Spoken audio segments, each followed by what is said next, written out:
হ্যাঁ, আসসালামু আলাইকুম আমার প্রিয় শিক্ষার্থীবৃন্দ এবং ভিউয়ার্স, তোমরা নিশ্চয়ই সবাই অনেক ভালো আছো, সুস্থ আছো। তোমাদের সুস্থতা কামনা করেই আজকে তোমাদের মাঝে যে ক্লাসটা নিয়ে হাজির হয়েছি সেটা হচ্ছে 6 with assignment class 8 subject math part 1-এর ক্লাসটা।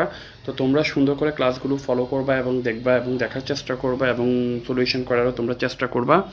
তো আমি যেভাবে তোমাদেরকে করাচ্ছি আশা করি তোমাদেরকে বুঝে বুঝে করানোর চেষ্টা করছি। তোমরা ক্লাসগুলোকে মনোযোগ দিলে তোমরা বুঝতে। প্রথমে আজকে আমি এখানে পার্টে যে ক্লাসটা করবো সেটা হচ্ছে সিকিউ ওয়ানের সলিউশন এবং ওখানের সংক্ষিপ্ত 4টা প্রশ্নের সলিউশন, মানে ক নম্বর সলিউশনগুলো। তো সিকিউ ওয়ানে দেখো প্রশ্নটা বলা হচ্ছে আমাদের আম,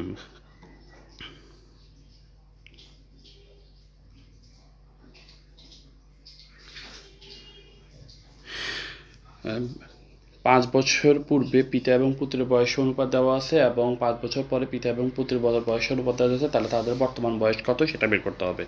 এবং প্রথম প্রশ্নটা হচ্ছে সমীকরণ গঠন করা, যেটা ক নম্বরে আসো পিতার বর্তমান বয়স। আমরা যেহেতু জানি না, আমাদেরকে তো আগে জানতে হবে যে বর্তমান বয়সটা কত।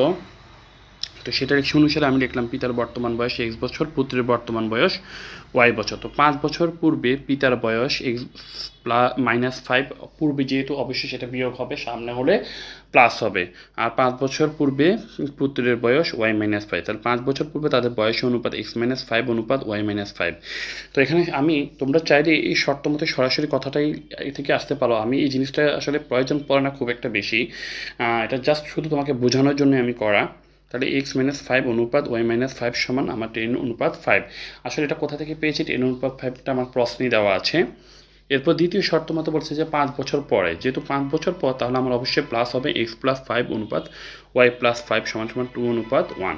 তো এটাকে 2 নং সমীকরণ। তোমরা প্রশ্ন করতে পারো যে তোমাদের মনে প্রশ্ন আসতে পারে, স্যার এখানে কেন লিখলেন, এখানে লিখলেন না কেন? আসলে এই জিনিসটা এখানে না লেখার একটা কারণ, এটা এখানেও প্রয়োজন নেই, জাস্ট তোমাদেরকে বোঝার সুবিধার্থে এই জিনিসটা করা।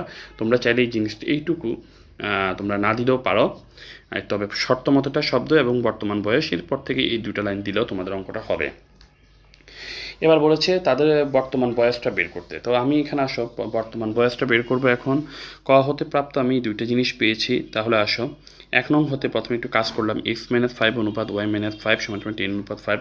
অনুপাত মানে ভাগ, এটা আমরা জানি। x-5/y-5 সমান সমান 10/4। তো এটাকে যদি কাজ করি আসো, আমরা এখানে যদি কাটাকাটি করতে পারবো, বা আমরা যদি পরেও করি সেটাও করতে পারবো, কোনো সমস্যা নেই।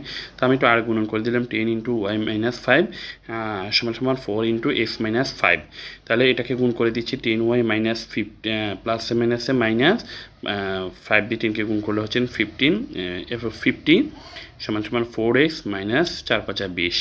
তো 10y মাইনাস এটা এখানে আসো -50 পাশে আসলে +50। তো +50 থেকে -50 চলে গেলে 30। তাহলে ওয়াই 10টা এখানে গুণ, এখানে আসলে এটা ভাগ। আমি যদি 2 কমন নিই তাহলে থাকে 2x + 15/10। 2 দিয়ে 10কে কাটলে 5 হয়, তাহলে 2x + 15/5।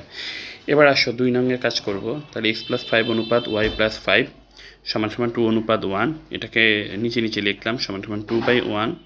তো এটাকে আর গুণন করে দিচ্ছি 2 × y+5 সমান সমান x+5। তো আসো 2y প্লাস 5 দুগুণে 10 মানে 10 সমান সমান x+5।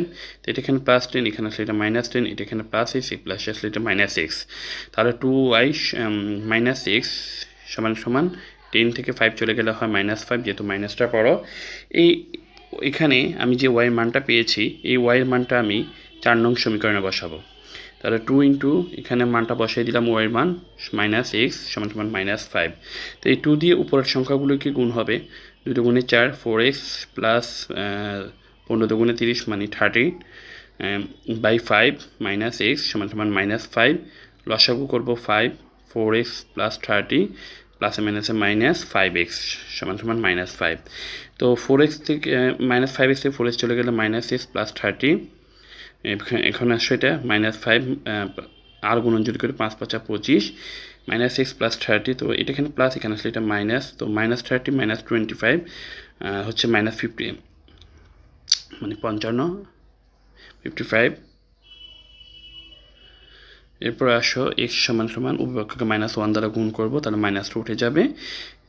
x এর মান এবার 3 নং সমীকরণে বসাবো। আমি এখানে যে সমীকরণটা পেয়েছি, যদি x এর মান 55 দুগুণে 110 মানে 110 প্লাস 15, এটাকে যদি যোগ করি তাহলে হচ্ছে 125/5, এটাকে কাটাকাটি করলে হচ্ছে 25। তাহলে পিতার বর্তমান বয়স 55 বছর, পুত্রের বর্তমান বয়স 25 বছর আমরা পেয়ে গেছি।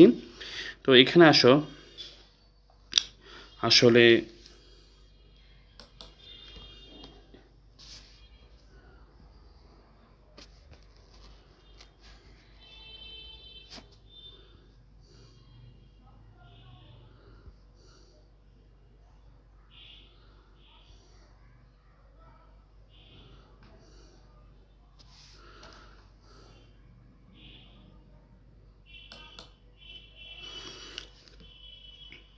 তো এখানে যে গ নাম্বার প্রশ্নটা সেটা আমি খ হতেই নিয়েছি। আমি এটাকে গ্রাফ পেপারে বসানোর জন্য মান নিলাম, এক্স এর মান এবং ওয়াই এর মান, এমন মানগুলো নেব যেন প্রথম ছক এবং দ্বিতীয় ছকের যে কোনো একটা মান আমার মিলে যায়। এটা তোমরা আশা করি বুঝতে পেরেছো। এবং কাজ করলে এখানে, এবং দ্বিতীয়টার কাজ করলাম, ওয়াইয়ের মানটা আনলাম, এক পাশ আনবো, হয় এক্স আনবো না হয় ওয়াই আনবো। তো আমি যেহেতু ওয়াইটা আছে তাহলে আমি ওয়াইটাই আনার চেষ্টা করেছি এখানে। তো মান বসানোর পর মনে করি এক্স প্রাইম এবং ওয়াই প্রাইম যথাক্রমে এক্স অক্ষ এবং ওয়াই অক্ষ।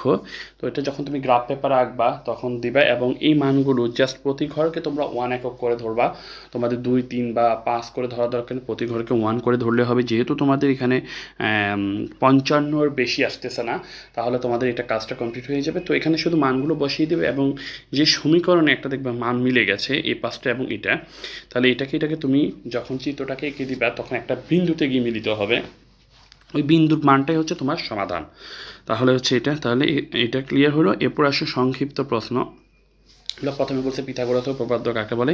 একটি সমকোণী ত্রিভুজের বর্গক্ষেত্র সমকোণী ত্রিভুজের অতিভুজের উপর অঙ্কিত বর্গক্ষেত্র অপর দুই বাহুর উপর অঙ্কিত বর্গক্ষেত্রের সমষ্টি সমান। তাহলে আমরা জানি পিথাগোরাসের উপপাদ্য সমান হচ্ছে অতিভুজ স্কয়ার সমান লম্ব স্কয়ার যোগ ভূমি স্কয়ার। এরপর খ নম্বরটা বলেছে, যেটা খেয়াল করো, এখানে কিছু মান দেওয়া ছিল, এখানে তোমাকে অপর বাহু দৈর্ঘ্য বের করতে হবে। দেওয়া আছে একটি সমকোণী ত্রিভুজে একটি বাহু ও অতিভুজ যথাক্রমে 5:13 মানে 5:13। মনে করি একটি বাহু ধরে নিলাম 5x, অতিভুজটা ধরে নিলাম 13x, অপর বাহুটা এ সমান মানে যেটা ভূমি। তো জানা আছে অতিভুজ স্কয়ার সমান লম্ব স্কয়ার যোগ ভূমি স্কয়ার। তো এটাকে তুমি বসালে 13x স্কয়ার, অতিভুজের থেকে অতিভুজের মানটা অপর বাহু একটি বাহু যেটা হচ্ছে লম্বর মানটা বসালাম। তো বসানোর পর আমি এখানে এ স্কয়ারের মানটা দেখো সুন্দর করে বের করে ফেলেছি। তো এর মান হচ্ছে 12x। তাহলে সুতরাং অপর বাহু সমান 12x। এরপরে চলে আসো 3 নাম্বারটা বলেছি সেটা হচ্ছে একটি বাহু দেওয়া আছে, ধরে নিলাম মানে এমন একটা জিনিস আঁকতে হবে এটাতে কোনটা মানে ত্রিভুজের বাহুগুলোর অনুপাত কত হলে সমকোণী ত্রিভুজ আঁকা সম্ভব হবে। তো আমি ধরে নিচ্ছি যে মনে করি একটি বাহু A1 সমান লম্ব, অপর বাহু 1 সমান ভূমি এবং অতিভুজটা √2। তাহলে ত্রিভুজের বাহুগুলো অনুপাত 1:1 হলে সমকোণী ত্রিভুজ আঁকা সম্ভব কীভাবে তা নিচে দেওয়া হলো পিথাগোরাস উপপাদ্য মতে। অতিভুজ স্কয়ার সমান লম্ব স্কয়ার যোগ ভূমি স্কয়ার। তাহলে অতিভুজের মানটা বসালাম √2 স্কয়ার সমান 1 স্কয়ার প্লাস 1 স্কয়ার, 2 স্কয়ার সমান 1 প্লাস 1 2 তাহলে 1 স্কয়ার প্লাস 1 স্কয়ার সমান 2 কাজেই সমকোণী ত্রিভুজ। এরপর 3 নম্বরটা বলছে যে এবিসি ত্রিভুজের এবি স্কয়ার সমান AC square plus BC square হলে সি কোণ আঁকা সম্ভব। তোমাদের একটা কথা মাথায় রাখতে হবে, যখন বলবে যে সি কোণ আঁকবা তখন অবশ্যই তোমাকে কোন যে জিনিসটা সেটাকে তোমাকে আগে সি বসিয়ে ফেলবা, তারপর তুমি মানগুলোকে বসাবা, মানে সংখ্যাগুলোর বসাবা, তাহলে তোমাকে করতে সুবিধা হবে। তো এই বলে আজকে আমাদের গণিতের পার্ট 1টা শেষ হলো, এবং তোমরা আশা করি বুঝতে পেরেছো, তোমাদের কারো কোনো সমস্যা নাই। তো এই বলে আজকে আমি আমার বিদায় নিচ্ছি। তো ভালো থাকো, সুস্থ থাকো, যারা সাবস্ক্রাইব করেন তারা অবশ্যই সাবস্ক্রাইব করে নিও। খোদা হাফেজ। এই বলে বিদায় নিচ্ছি।